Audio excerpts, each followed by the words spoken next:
Hi, welcome to Morning Talk Show. Today is another repeat guest, someone who's been on I believe the first episode of the podcast, John Vervaeke. John is someone who's been very important in my life because he's got just a lot of content on the internet, especially on YouTube, that really is just sharing his journey of cognitive science. Which cognitive science brings together all of the sciences and all of the disciplines, really, and institutions that deal with human consciousness.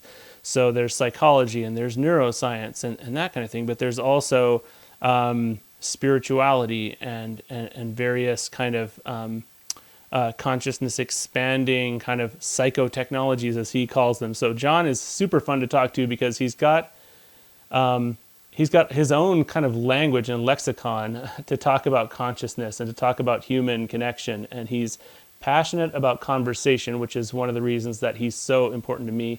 And this conversation didn't disappoint. I mean, he is someone who is really with you in conversation. You can see it. And he'll follow you and you follow him, and you have this reciprocal, what he calls dialogos, or dialogue, but it gets pretty deep. It feels deep to me.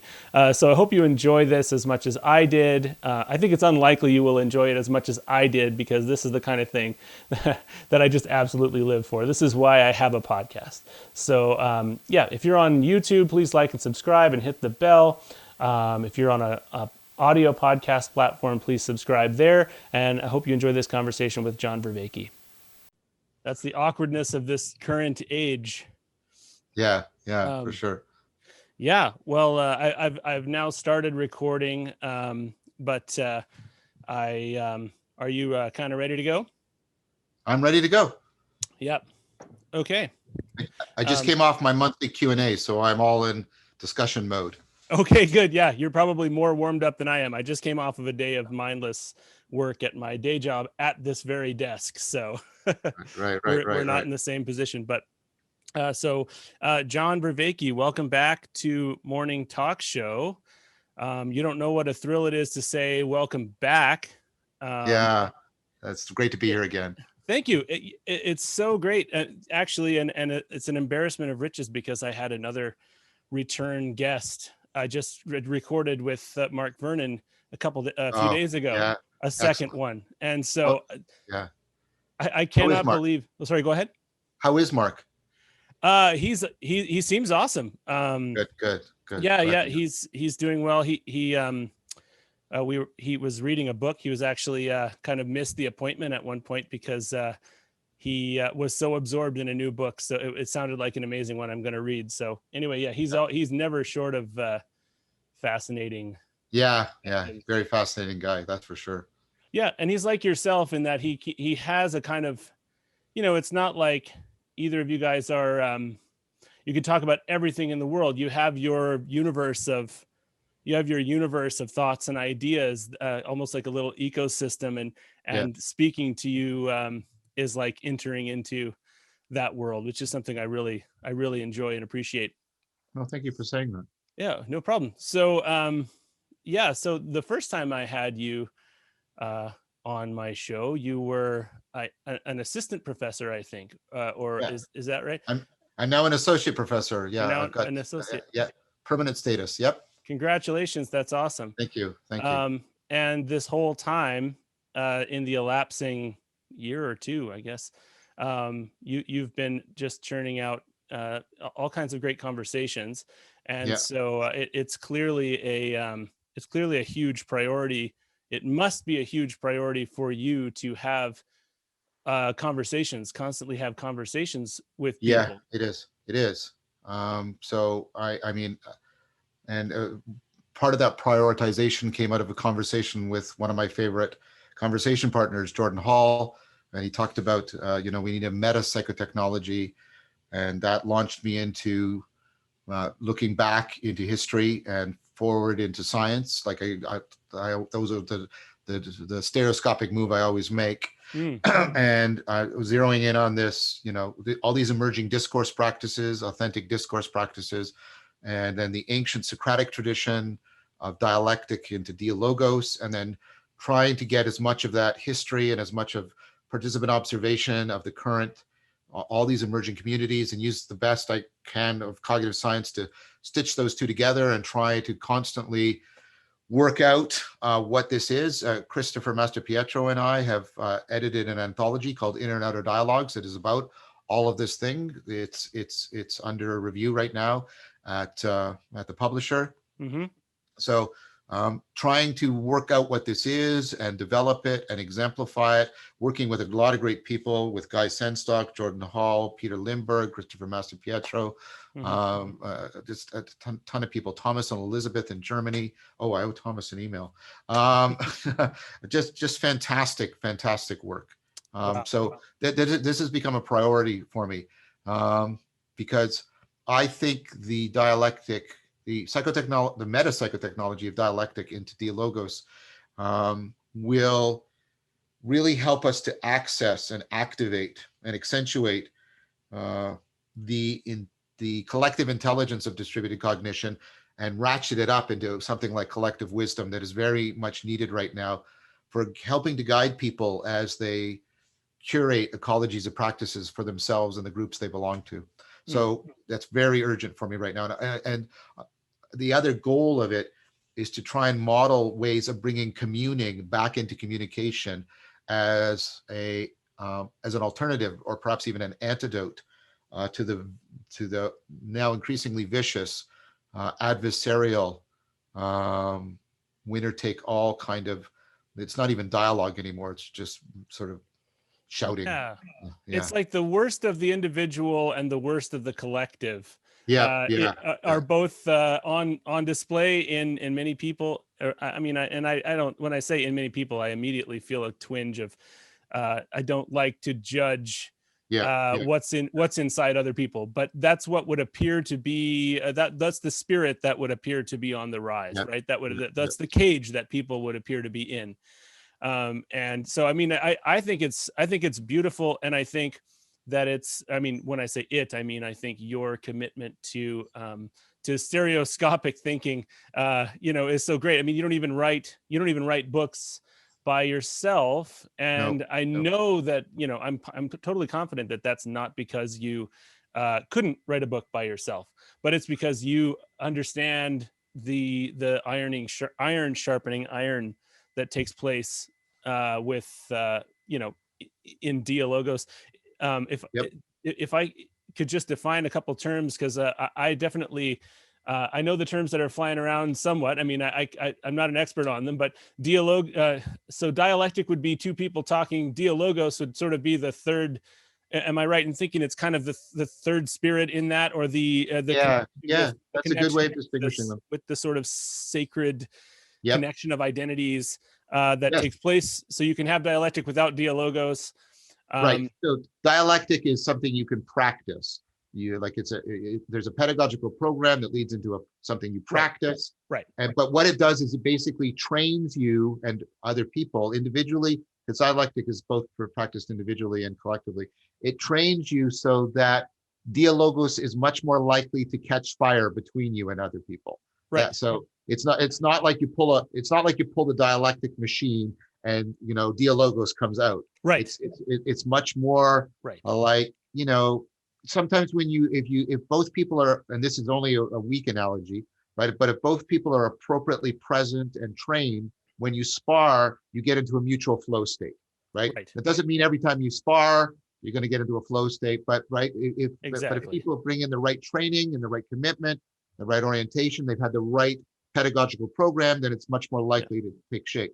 And that brings up one more thing, Aaron. I want to say the thing about Dialogos is not only the collective wisdom. You exactly touched on it. People from both religious and non-religious backgrounds, and I've experienced it myself. You have an experience of something that transcends the individuals. That's Chris and I use the word Geist, the German word, which means sort of mind, spirit, intelligibility, that takes shape. And people's response to that is a sense of not only connecting there's this 3 dimensions of enhanced connections. They feel they are simultaneously more connected to themselves, to each other, and to the world, right? So Yeah, when I've experienced it, when I've been fortunate enough to experience it, it's also it definitely transcends the intellectual, Yes. which Yes. is super important. And I find, I mean, you mentioned Dialogos happening on the individual level, Yeah. and I feel like I've kind of experienced that. Is that something? Well, I don't even know what to say. I just feel like I began at a certain point asking myself questions, uh, Yeah.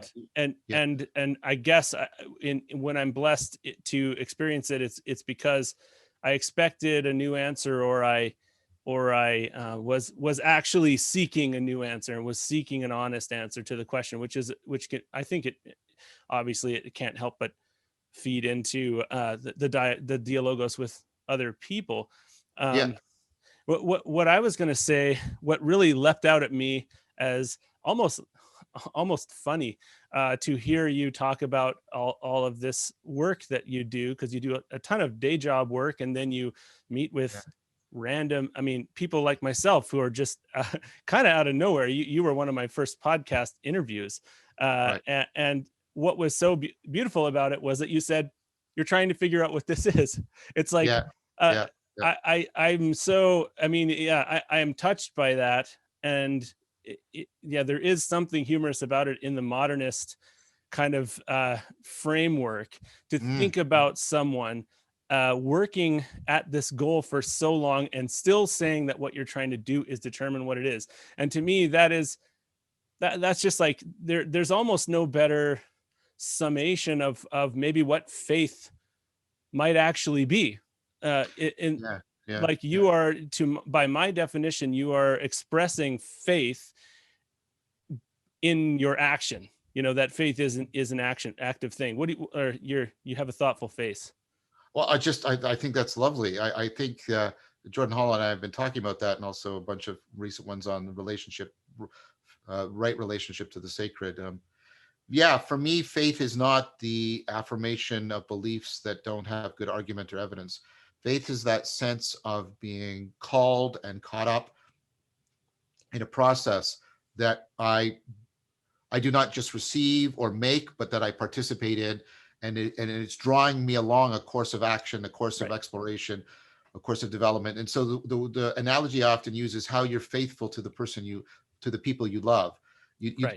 It's not about claiming you have the propositions that absolutely capture them. In fact, that would definitely undermine you being faithful to them. It's about that you're caught up in the way in which they are unfolding, and Yeah. perhaps you're allowing them to be caught up in the way you're unfolding, if Yes. you want, right? But that sense of falling in love, being drawn along, that you're participating in something that has a life of its own, and Hmm. you have reverence and care for that life of its own that's taking shape. Hmm. Yes, that's very much what I mean when I use the word faith. And you're not freezing a person in the sorry No. state that they were in your own understanding, Yeah. whenever you just happen to become too lazy to think about them anymore. Yeah, and we do, and that's, I mean, we get, we suffer from ways in which we freeze other people because of our ignorance, our inertia, our immaturity, and so um, Yeah, it's many toxic. Sorry, go ahead. many relationships sort of flounder when they hit that, and I've had relationships flounder for that reason, my own immaturity, for example, or my own inertia, Hmm. my own ignorance, Hmm. um, and so I think one of the ways we could redress the supersalience and overburdening of that romanticism has put on our romantic relationships is if we had an independent faith, right? This dynamic continuity of being coupled to sacred dimensions of an inexhaustible reality. If we Hmm. had a faith that could then tutor us to how to be properly faithful. Mm. Right. So instead of putting all of our faith into our romantic relationships, could we have a broader faith that then helped us to be more faithful in our Right. romantic relationships? That's Right. something I'm sort of reflecting on right now. I think of it as toxic knowledge, And there does have to be, I think it's kind of, there does have to be something bigger than the person, so that you can, there has to be a faith in something bigger than the person. And actually this brings me to something I was just thinking about. Right. I've been speaking with a materialist friend. I mean, yeah, I actually think he's not as much of a materialist as he seems, because he's very pleasant to talk to. He is an atheist Yeah. and very intelligent. And um, one of the things that came up, because he sort of, with respect, wanted me to sort of explain what spirituality would be, Mhm. or why. I mean, I personally am a Christian, uh, and I realized that right away that our big tension was that I was taking a lot of words and terminology as transcendent, in the Right. sense that we're always just using words to flounder around them. And I Yeah. think of the word as almost like you see the word in relief against the light shining from behind the word. You know Right. what I Right. mean? Right. Right. Words Right. like Yeah. faith, words like spirit, words like spirituality, words Yeah. like soul, these Yeah. things that I don't know if I don't know if they're real. Yeah. And it's important for me to say that I don't know if they're real. And so then, I mean,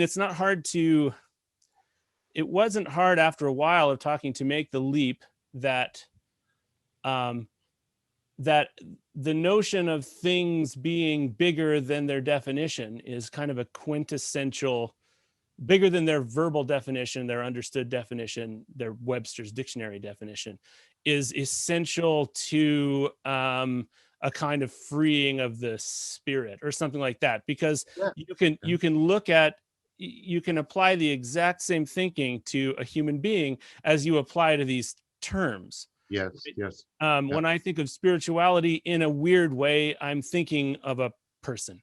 I'm thinking of something beyond, I'm it's like the people, the blind, the blind men with the elephant, and they're supposed to Yeah. describe the elephant. I've got a hold of the trunk of the elephant, but there's a whole body and, ears and everything that I can't feel right now, and maybe and may never feel.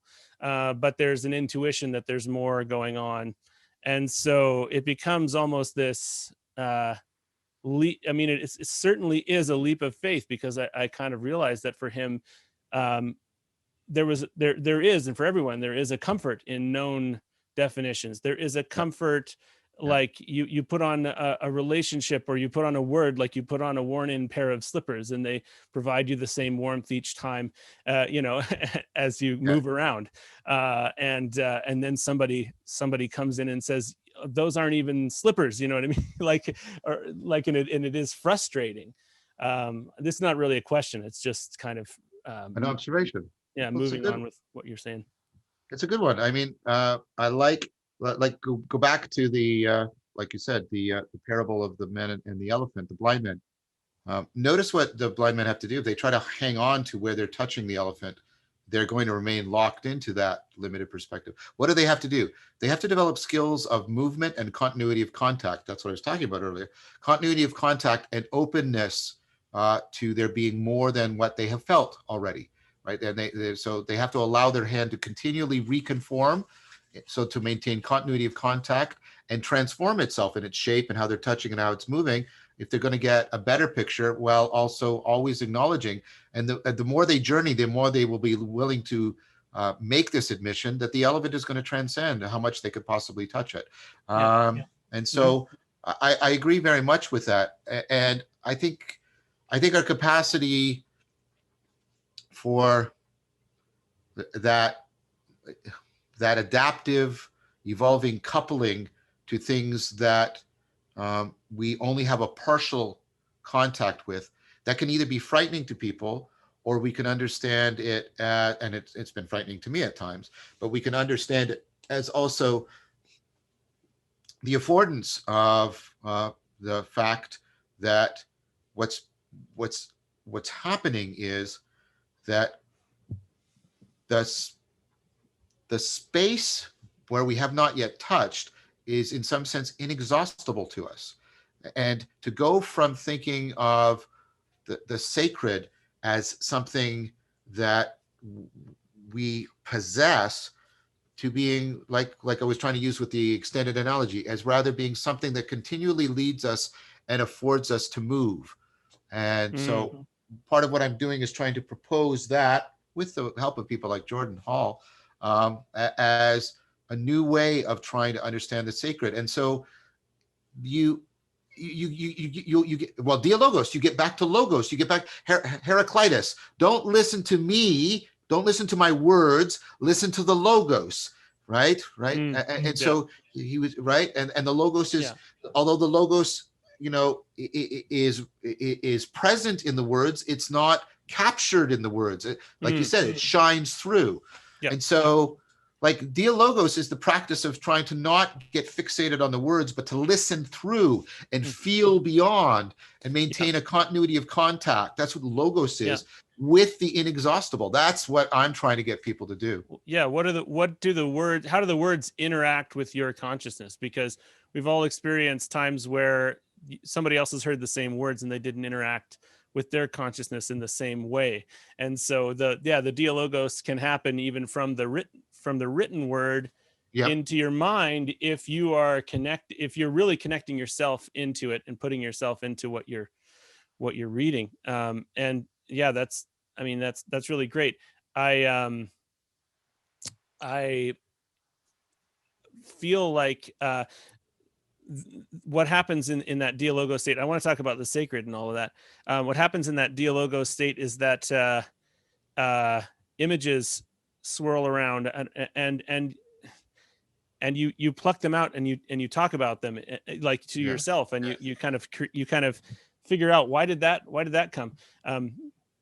Sorry, I'm kind of processing some things here. I also wanted to say that's the show. Aaron trying to process and talk at the same time, which is probably a mistake. But I also was thinking, when you described when you delved a little bit more into the blind man and the elephant, that the other element of the parable is that there's not only your own hand on the elephant, but clearly there are other people whose hands are on the elephant.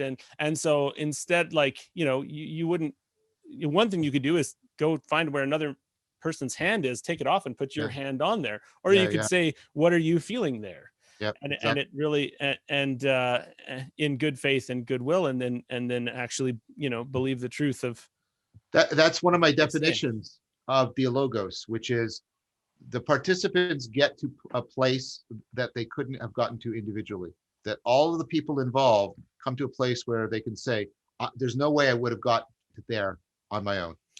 That's one of the defining features of it. There was a moment in my first conversation with you, and you do this kind of thing all the time, but it was so new for me, where we were talking about the Israelites in the desert. And we started talking about the manna from heaven. And I don't remember. I think that I said something about the fact that the manna was temporary. The manna didn't last. They couldn't preserve the manna, and so that was the provision given to them for that day and that day alone. And somehow it sparked an idea in you, and I could tell that you felt a sense of excitement and investment, and that was such a rush for me that it probably powered a lot of my enthusiasm for trying to do this podcast for a while after that. And, I'm glad that happened. So, I mean, I only bring it up. I don't bring it up to kind of flatter in a way, although I don't mind you being flattered by me. I want you to like me, but but I also do just think I would like to infect people with this feeling that this process can happen, and that it can happen with people who don't have the qualifications necessarily. Not that, see, qualifications isn't the right word, because they're cognitive qualifications, but people don't necessarily tick every box of your initiation or something of what you feel they should, and that you can really get a lot more out of the world and out of every relationship the more you can approach people this way. I mean, another way of thinking about Dialogos is you get into a shared and therefore more sustainable collective flow state. And that flow state, And what happens is you not only get, as I said, not only intimacy, I don't mean sexual intimacy, I don't mean that. You not only get intimacy with yourself and uh, other people. What happens is at some point, the intimacy, it gets towards, it's called the we space or the logos or Yeah. the geist, right? And then and then sometimes if that can be taken even deeper, you start to that intimacy with the logos, instead of relating to it, you relate through it, and you can start to get a sense of the depths, the Yeah. deep calling to the deep, like it says in the Right. Psalms. And so for me, um, I I think that when people taste this, they almost always, people have this experience. They taste it, and they say things like, "That's all. I've been looking for this for a long time." They'll say, like, I kind of, I sort of knew what I was looking for, but I didn't. And then right, and same thing with like Guy Senstock circling and other things. And so I think I've sort of coined this term reinventio. The Latin word inventio means to make and discover, and then I say reinventio. I don't think this is something radically new. I think we're reinventio, something that is perennially available to human beings, but we've lost it because we have concentrated too much on the communication of propositions and their victory or defeat, what Plato calls philia Nikeia, and we've lost philia Sophia, the love of wisdom, which is dropping below the propositional into the procedural, the perspectival, and the participatory, so that we can commune together. And also, if you'll allow me to speak religiously, we can commune with God, right? We're communing together. And I do not mean any insult to Christianity here. The way the communing with each other and the communing with God are somehow two different aspects of the same thing. Right. I think that. And I think you say reinventio, and what came to my mind was redemptio. Right. Because I think a lot about I mean, I never put the TO at the end, but I think a lot about the idea of redemption and kind of what it might mean. And it's one of those transcendent concepts for me, for sure. And that's a good connection, though. I think it's a very good connection. Oh, good. Yeah, because I do think that I mean, I guess if you were doing it all the time, it wouldn't be a redemptive process, because it would just be a state, or not quite a state, but it's it's something you can enter into. But it feels like something to redeem for me. It feels like something that when we reconnect with this part of ourselves, there is a redemption. There's a prodigal. Well, maybe I can say something about that, because I think there's a stereoscopic, in a different way, thing that happens in this.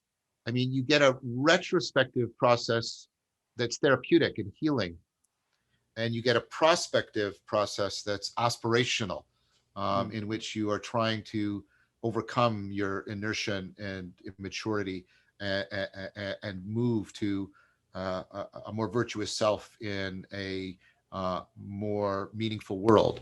And so, I mean, if what you mean by redemption, and I don't know if that's what you mean, but if you mean that simultaneous, like almost like the left and right fields of vision are stereoscopically fused, if you mean the the retrospective healing and the prospective aspiration, then I would say that in that sense, the process is very redemptive.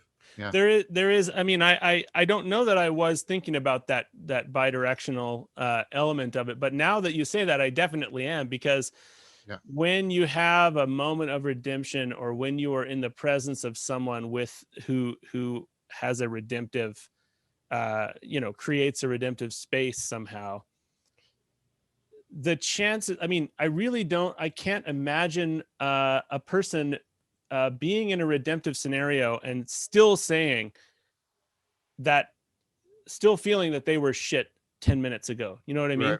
Right. Like it's not just a redemption. You're right. It does have a bidirectional kind of element to it. It had, it's like you're moving forward with grace, but you are looking backwards with grace as well, because you just can't, I don't think redemption can operate within self-hatred. maybe this is new to me, so let No, me know no. what you're. I mean, and I'm very concerned about pretentiously speaking on behalf of Christianity. I'm just trying to, but I Go mean, ahead. even sort of um, ideas of like salvation, which originally it was connected to salve, to heal, right, to make whole, Mm, and then sanctification, which was to move into a state, right, of some kind of self-transcendence, spiritual ascent. So, and my understanding was redemption was always the kairos, the pivoting point between those that allowed you to see backwards into your salvation, like and like you said, a healing, and forwards into your sanctification. I just don't use those words because I'm not a Christian, yeah. but that's so I Right. use retrospective healing and prospective aspiration. Right. Yeah. Yeah, no, it's true. And I use those. I mean, I self-identified as a Christian earlier in the conversation, but, uh, I, the type of Christian I am is, I think I sort of an exploded Christian or something Right. like that, where, I went through the process that should have resulted in, my atheism, Right. and just based on, I think, the grace of the fact, that I didn't want to not believe anymore, I realized that I had this unusual sense of faith in in the unknown God. Yeah. I had this the my unknowing. I began to kind of cradle that Yeah. as something precious, and so I wanted to talk to you today about the idea of the sacred, because all of these terms, even though they're where my brain is at, like aspirational and all of that, isn't, it's just Yeah. not, those aren't the words I've used to describe it. But we may very well be thinking of the same thing when we use these We terms. could be. We could be. Uh, Yeah. yeah, because I mean, I don't know. I don't want to make a claim, but um, I wanted to kind of can to see what your perspective would be on the term sacred. When I first talked to you, I was really excited because I wasn't hearing the term wisdom discussed as Mhm. much as I would have liked in society. And I was feeling like that was a neglected term.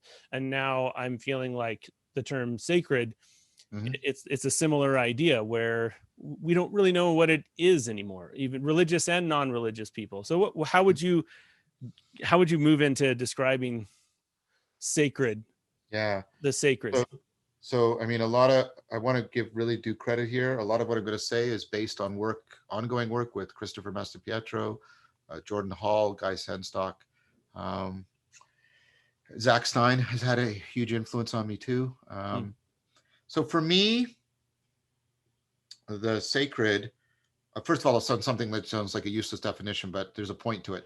The sacred is that which affords the experience of sacredness. Because I want to have two terms. I want to use the word sacredness to talk about the experience, and the sacred as that which affords or causes the experience of sacredness. okay. Uh, and so, and then the way of thinking about that is, well, what am I experiencing in the experience of sacredness? Well, I would argue what I was arguing earlier. I'm experiencing a continuity of contact with something that transcends me and affords my self-transcendence, that is prospectively healing and homing me. Retrospectively healing and homing me, and prospectively causing me to open up in awe and wonder to Mm, aspects of the world. And mm, so the sacredness, the experience of sacredness is that experience. I'm in some sort of continuity of contact with myself, with other people in the world, and what it's doing is it's constantly affording self-transcendence that is retrospectively healing, homing me, and prospectively affording my aspiration and in wonder and awe, and helping me cultivate virtue, etc., wisdom and virtue. So for me, that's the experience of sacredness. And then, mm, given that experience, I try to answer the question, well, what kind of, I don't want to say thing, what kind of reality, to use a neutral term, what kind of reality could afford and support that? mm, And could be plausibly convergent with the experience of people, mystics, and who talk about the profoundest experiences of meaning and sacredness that they have. And so what comes up for me is the sacred is a way in which we have an inexhaustible fount of intelligibility. So the sacred is that which we can't, like, no matter how, like the Tao Te Ching, no matter how much you drink the Tao, you can never drink it up, right? And so it's an inexhaustible fount of intelligibility. That would make it the grandest affordance of that ongoing self-transcendence. Let's use your term, redemptive self-transcendence, right? And what that means is, and there's sort of an eminent and emergent aspect, right, to it. Like things are emerging and transcending themselves, but they're not doing it in a chaotic, disordered way. Possibility is there's a space and a shape to possibility. So things as they emerge, they also disclose an emergent order that afforded them. Right. And so in any object, and this is where it connects to the cognitive science, any object is combinatorially explosive in the sense of all the ways it can potentially connect to everything else. That's inexhaustible. And any object is also ultimately pre-categorical. Every object, right, let me use a Buddhist term, has its own unique suchness that can't be captured by any of our categorical. And for me, the sacred is that which in emergence, in emanation, binds the moreness to the suchness so that I have an inexhaustible fount of intelligibility. Okay. Wow. So you had a good answer for that. But it's one I'd almost want to listen back to. That's really great. So what things that came into my mind were that your sense of the sacred, in a sense, is not doesn't have a locality, no. even a conceptual locality. So even a locality within, like there's no temple in which it can be held, no tabernacle in which the sacred is held, and yet it really does make us as individuals, as conscious individuals, it does make us in a way the tabernacle in which this sacredness finds locality, because we simply try to become aware of it, to live through it, to take of the fountain, the inexhaustible fountain of the sacred, and in a strange way we are partaking of the fountain, we are the fountain, and yet it doesn't have a temporal it is not temporal. And so, like, you can see, I mean the other thing that you have to acknowledge is that this comes from a subjective sense of need, right? There's a need. But it comes from both a subjective sense and an objective response. So it's inherently transjective, right? Ooh, yeah, good word. So I'm not Schleiermacher. I'm not saying the sacred is just that which creates in us a feeling of being conditioned on something else, right? I'm not saying that. I'm saying, no, that there's a reciprocal opening, right? The inspiration of this is Platonic anagoge, right? As I self-transcend, more of the world is disclosed, which then affords me to self-transcend more, which discloses more of the world, and so on, and so forth. And so, very much that. I mentioned the objective and subjective in no way to impugn the subjective experience. I guess I'm just saying that I don't see a way towards the sacred without a subjective sense of need or longing or very much. So that's why I think the word love is important. Right. Right. And so and what love can be as a virtue, and this is in the symposium, it's, you know, and Schlegel talked about this, Schlegel, not Hegel, Schlegel, we are finite beings longing for the infinite, right? We part of what happens is a capacity to shape the emptiness, the hole of hunger into the space of receptivity that affords reciprocal opening. And I think that capacity to do that, um, that's where I would use like the words like spirit, because it affords you getting into self-transcendence. I would use the word soul for that in you, that allows you to participate in the non-logical unity between the suchness and the moreness. That's what your soul is. And your spirit is that, how the hunger has been shaped into a receptivity that draws you beyond yourself. That's how I try to think. So I think of them as these three things: the self, the soul, and the spirit are different ways of talking about the same sort of fundamental thing. Yeah. That's great. And I mean, and then again, it's one of those things where those terms all have definitions, and it's going to be frustrating for people who have a different vision of the soul and who haven't kind of, or yeah, I don't know. It's really interesting. And I do think that the spirit, sorry, how did you describe the spirit again? Just say it one more time. So the spirit, what I was saying with the spirit is you're right. I mean, I use the metaphor of hunger, right? So hunger is a lack, but hunger is it's a literal lack in you, but hunger starts to shape you and guide you in, and makes you receptive. So you're called into action. You're called beyond yourself.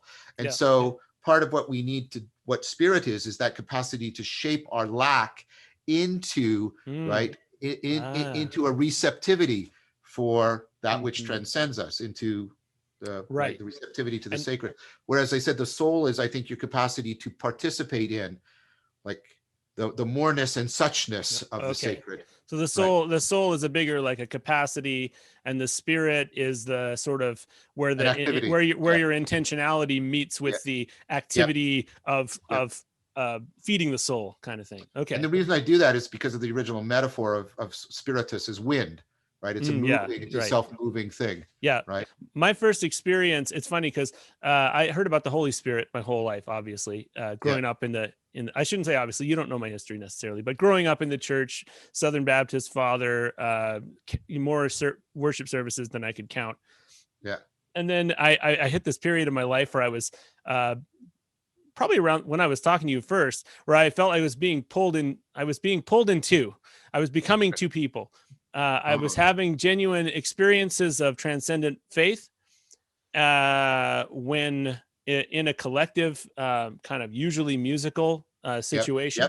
Yep. And then I was having, becoming an atheist in the other half of myself. And one day when playing music, I had this sense of the Holy Spirit being that which connects things we thought couldn't be connected. The Holy Spirit connecting, and even like, even in the continuing with the Trinitarian analogy, the Holy Spirit connecting the Father, who is history and establishment, the ground of all being, the massive, the incalculable, with the Son, which is the almost like iconoclastic, specific, temporal, current, personal, and the Holy Spirit. You could very easily feel like these things in their individual experiences couldn't be connected, and the Holy Spirit connects them. That's very interesting. I wonder if that maps onto, I mean, I guess I would map the Father onto that, the inexhaustible, and the Son onto the logos of intelligibility, right? The ground of being, and then the continual fount of intelligibility is, of course, the logos. And I mean, that's a biblical thing even to say, right? And then the Spirit is exactly us because the Spirit is within us and prays on our behalf, right? Is that shaping Right. and drawing us in to that? That's how I think of it. I Again, mean, but I'm not a Christian, so I well, really hesitate to. Well, maybe this is helpful to you. I don't know. I no, want to it's be good. helpful. I genuinely do. I don't No, want to it's be good. insulting. It's Yeah. really good. No. It's really great. In fact, I always think that that hearing people outside of religious systems, um, there's an honesty. There can be an honesty available to you that because you're not. It's not an. If you ever approach a Christian idea, it's in a non-ideological way, and that's Yeah. my goal, is to try and do the same. And if you think about the Yeah. space, if you think about the space created between the Father and the Son, and that space being filled with the Holy Spirit, you could, it's almost like a vapor that fills a Yeah. void, and that kind of maps quite well into what you're saying. It's Yeah. a Yeah. it's a Yeah. void, and it's partially. I mean, the only thing I would say is that instead of the Spirit being the way that we shape the void, I would almost say that the Spirit is a way that we can start to grasp the shape of the void, if Or that maybe makes both. sense. Maybe Yeah, both. both, exactly, both, Yeah. because yeah, both. I mean, this is right at the edge of my kind of um, metaphorical thinking or something like that. But Well, welcome to Dialogos. That's where we're supposed to be when we're doing Dialogos. yeah, Yeah. exactly. Yeah. Because I can't put into words why or how it could be both us shaping and also identifying the shape of the Well, I have void an analogy for there. that, which is Please. doing Tai Chi Chuan.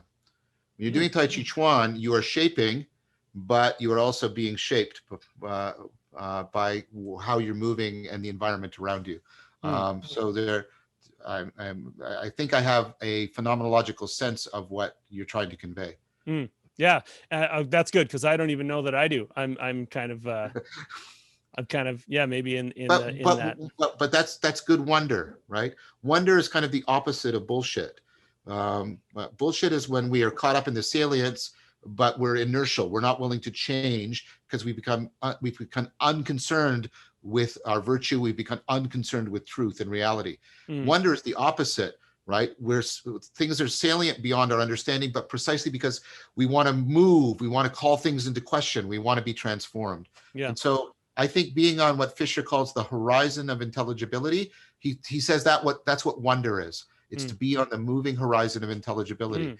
To I be love right that. here with you, I think is literally, and I mean this, wonderful, right? And so Oh yeah, likewise. Thank you. That's great. Um, so then, if we're getting into the sacred, and it kind of leads towards the intent. The reason that I reached out, or kind of ostensibly said, let's talk about the concept of the profane. yes, yeah, And I was interested in that because it does appear that um, dualities dualities naturally form yep, uh, yep, through yep. these concepts, and that a certain amount of uh, grace or something, or a certain amount of intention towards the shadow side of these things, if it can be called that, is needed, right? So when there is the sacred, um, it I mean, I think we may have all seen or experienced quote unquote spiritual situations in which it was just pure bliss Yeah. being described, and there was something lacking in it because there maybe isn't a sense of the profane. I don't know if that makes sense. Well, Uh, yeah. let me try. So um, I think that, as I said, reverence is the virtue that we're talking about here, about being in right relationship with the sacred.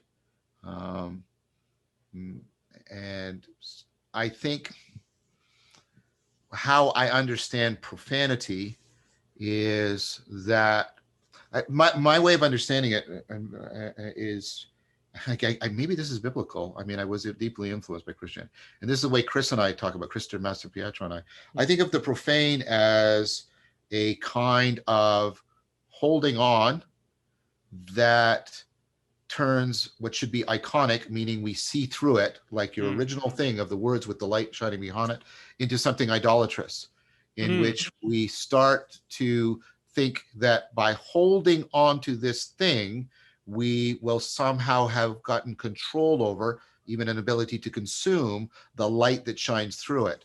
And so I take it that the biblical criticism of idolatry, and it exists in other traditions, analogous things exist in, I think, all of the great world religions and wisdom traditions, right? The profane, I think of it more as an action.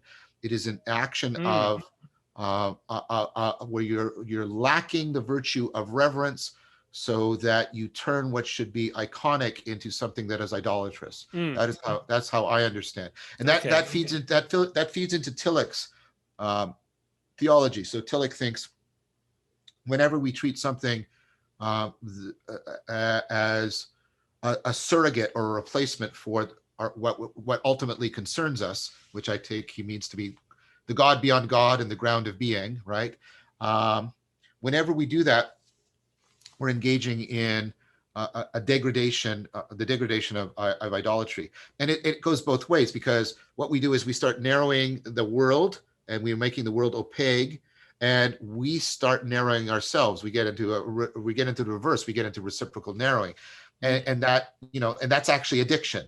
Addiction is a kind of idolatry in which we get narrowed and the world gets narrowed until this object is basically, this finite object is taking the place of spirituality, right? And that's why there's a long-standing association between addiction and spirits, right? Interesting. So then idolatry would sort of be, or the idol would be kind of the locality of the idolatry, and then the profanity would be the kind of action we take. The attitude, the attitude and action, exactly. So like a rape would be to profane sexuality. Yes, exactly, okay. Because what you've done is your irreverence has shut down the possibility that love can be iconic for you and for the other person. Right. And afford reciprocal opening. And instead, what you've done is your irreverence has profaned that, because you have locked this into possessing and consuming this individual in a completely idolatrous fashion. Yes. So following on to that, then, you're making me feel like I'm an inherently religious thinker. This is a very interesting. A very interesting conversation going on. This is what I tend to do this to people. I have been as surprised as anybody to find out that I have this spiritual side. I did not know until I thought maybe God wasn't there. I did not know that I had a spiritual side, and it tends to happen. It sometimes happens with people. I've got one of my closest friends. He gets really Christian when we get into the Dialogos together, which is really funny, because he's been very harmed by Christianity in very many legitimate ways.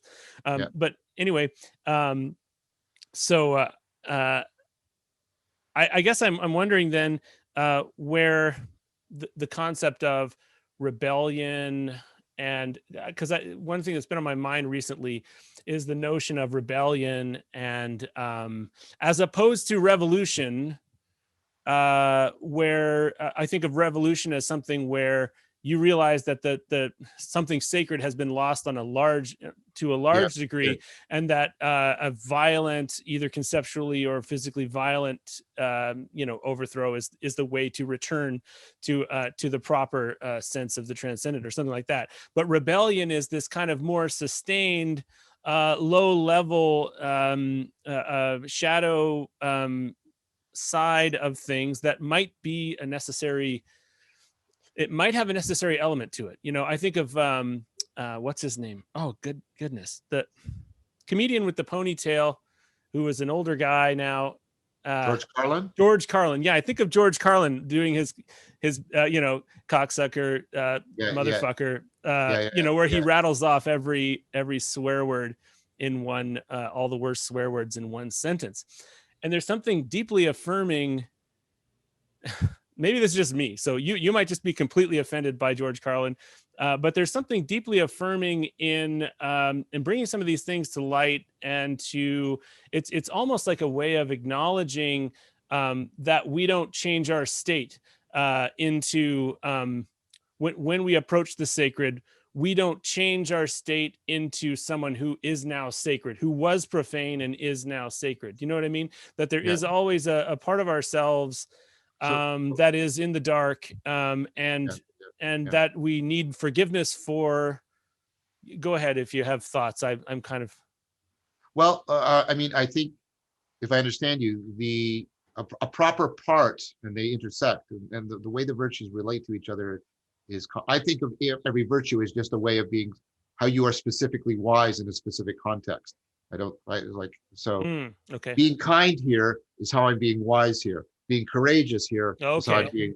being wise here. But so I think of humility and reverence as, parts of the way in which we are appropriately wise with respect to the sacred. Right. So I think an ongoing recognition of our fallibility, and that's why I talk a lot about the very processes that make us adaptive, make us subject to self-deceptive, self-destructive, and ultimately other destructive behavior. And I've had a Christian come up to me and say, that's sort of a new way of talking about original sin, which I didn't quite know what to do with that. But Carlin, you see, I think people, Lenny Bruce and Carlin, I think people have learned the wrong lesson from that. Because if you listen to some of Lenny Bruce, you listen to Carlin especially. I grew up with Carlin. I'm that old, right? There was a reverence, but there was a reverence for the sake of, like, almost like a prophet, like a biblical prophet. There was an irreverence for the sake of trying to reconnect people to what they should properly have reverence for. The way I think of Carlin is I think of him like Diogenes, the cynic, who would do these very provocative things. The barrel guy. Yeah. Masturbating in public. Yes, exactly. And that's exactly it. And people were deeply offended at that in the marketplace, while all the time what they're doing is lying, cheating, and stealing from each other. But that's what's offending them, right? And so the point that and this even shows up in our word cynical. We only have one half of cynicism. Cynicism isn't just irreverence, right? Cynicism is irreverence for the sake of recovering what we should have proper reverence for, right? Okay. Right, what Diogenes was trying to get people to see was that they cared so much about controlling this, but they didn't actually care about being virtuous, and they should have a proper right, a reverence for virtue. That's why he did that act, which, that's so disgusting. Of course, because he's doing something like performance art that's trying to make us recover it. Now, I think of Carlin as doing that very well. His artistry was that he had both sides of cynicism.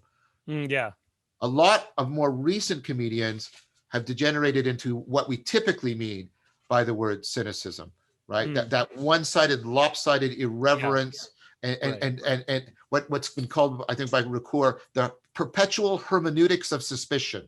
You're suspecting everyone. Okay, well, that's just like you can't trust anyone. And again, why isn't that just a sign of defeat on your part?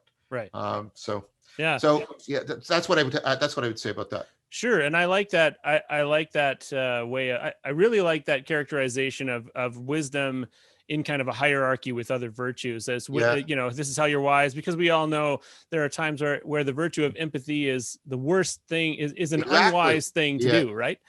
Or any virtue, and so. I guess when someone is profane, is verbally profane in the proper way, what they can really be doing is highlighting what, the whole concept of profanity. And there is a, sorry, go ahead. I was just going to say, but they could, they don't just smash things. They punch holes in things so we can look through them. So, like, when we have an idol, we have to get back the ability to look through it. Sometimes that requires us smashing holes in the idol so that we can turn it back into an icon and we can see through it again. That's really good. And I do think there's a certain like people like George Carlin are interesting because in a moralistic society, it's difficult to know how it's okay to be uh, a person who makes a living from things you shouldn't say, you know, and there's kind of this there are in moralism or like there's a twofold response. Some people would hear someone who attacks a sacred cow, someone who makes jokes about cancer or something like that, and they feel let off the chain, you know, and okay, well, we're doing this, let's Yeah, go, yeah, and then yeah, just move into depravity. And then other people say, well, you've you know you've offended me, and you've done something sort of objectively wrong. And I guess that's always been a tension in my life, yeah, yeah, in that um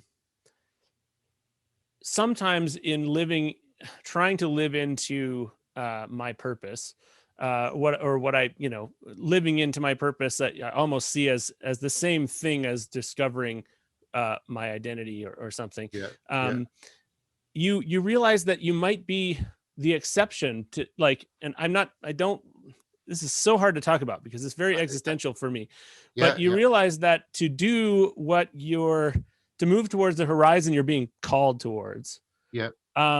you have to treat yourself as an exception Mhm. uh, to something. And it's not the people like George Carlin would be like an extreme example, right? Saying the Yeah, word cunt on yeah, a regular basis, yeah, it, yeah. you know, is something that he is treating himself as exceptional to do that. Right, You know, right. I'm the guy Yeah, who can say cunt whenever I yeah, want, yeah, yeah. or you know, or maybe I earn the right, or something like that. And I guess I'm not asking a question so much as kind of having a realization that um, that uh, this spirituality that we discussed earlier, which is kind of an openness, never locking into a Yeah. definition or that kind of thing, does lead.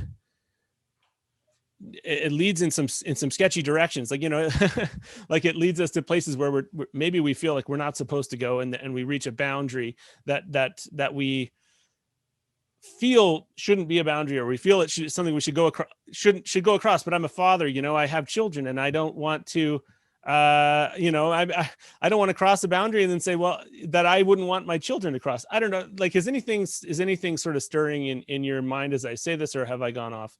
No, I mean, I think I get it. I think that um, I'm going to keep trying to play in your arena. I think there's always a tension between the priest and the prophet. And, you know, the priest is setting up the rituals, coordinating the space, but the Yeah. prophet comes in and knocks over Mm-hmm. the, you know, Eats all the of the, blessed food. yeah, yeah, and stuff like that. Because again, I think the temptation of the right, the temptation is towards idolatry and getting locked in. I mean, so you know, the person who started this, at least to my mind, is Lenny Bruce. But when you know Lenny Bruce, he would use what you would call profanity, but it's because he had words were sacred to him. That's my sense of him. Words were sacred to him, Mm, and he was trying to get people to recover a sacred attitude towards words, an iconic attitude towards words, rather than a taboo and idolatrous notion mm. towards words. So he's very much like Diogenes. Uh, It's a redemptive process in itself. it is, and so I mean, there's danger, and like I said, and one of the dangers is, and this is something I'm critical of, is people can just degenerate, and I think that's the right word, into just irreverence for its own sake, and they just like smashing things, Mm, because, and you know, Fromm talks about this, when you're locked into modal confusion and you're feeling radically disconnected, the only connection you can often find is by smashing things and mm, destroying them. That's the only way to touch them, mm-hmm. It's the and only way to feel. yeah, and so exactly. So I think that's problematic. And so uh, like I think we have to, well, we have to, again, we have to exercise reverence. We have to exercise due care. We have to get into a place where we're leading people into wonder and awe, but not horrifying them, because there's nothing gained. So we don't want to leave people comfortably at home, but we don't want to put them into the disorientation of horror, Yeah. right? And so getting something in between that that's properly reverential is, well, that's how I try to live my life, at least my patterns of communication. I think what I'm hearing is that while there are these sort of seeming opposites that take place: sacred, profane, righteousness, sin, time and eternity, descent, redemption. I actually made a few notes beforehand, but we've got these kind of things that feel like opposites on a spectrum. But what I'm hearing from you is that the important thing is to actually say that one of them is primary. So in other words, the sense of the sacred, does kind of create and bring along with itself the sense of the profane, and yet the idea of a spectrum where I'm back and forth along these two things, and now now I am profane and now I am sacred, and maybe I have to choose, I'm going to be profane, is kind of misguided, in that it's important to just keep the sacred as the primary thing, just like darkness is not its own thing. It's an absence of light. Sacred is it's cold is an absence of heat. Is that? Yeah, that's right.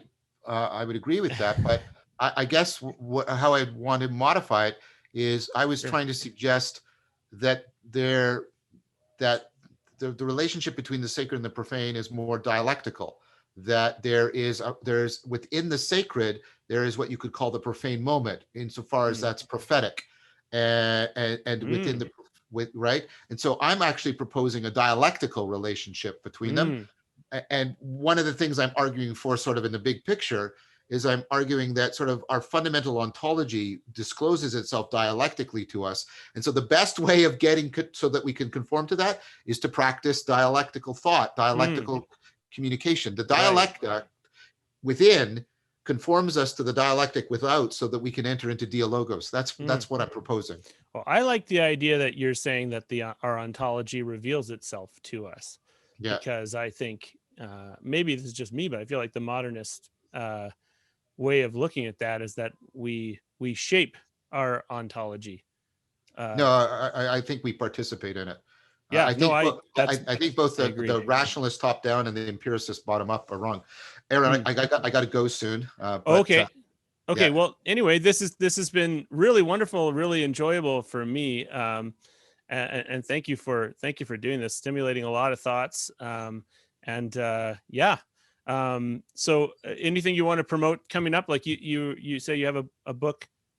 So Inner and Outer Dialogues will hopefully be coming out.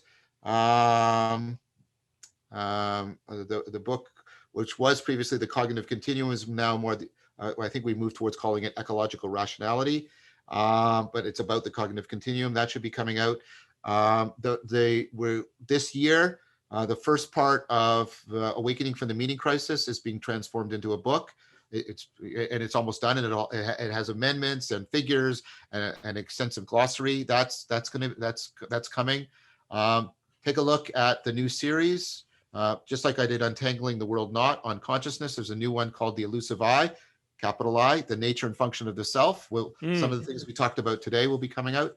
We recorded the first session of that this week, so that's going to be forthcoming. Those will start being released in about 3 or 4 weeks. So those are all things coming down the pipe.